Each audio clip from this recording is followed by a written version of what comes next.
ইনশাআল্লাহ। ভাইরা আসুন, আজকের র্যালির মাধ্যমে আমরা এই জাতিকে ঐক্যের আহ্বান জানাবো।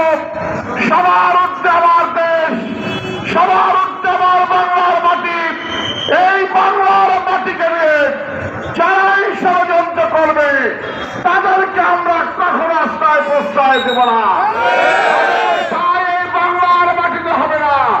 সুতরাং ওসমান হাদিকে গুলি করে তোমরা মনে করবো আমাদের মনে ভয় ধরিয়ে দিবা, সেটা হবে না। রক্ত জবাব দেওয়া শিখেছি আমরা, রক্ত দিয়ে আমাদের স্বাধীনতা রক্ষা করবো। বন্ধুগণ, আমরা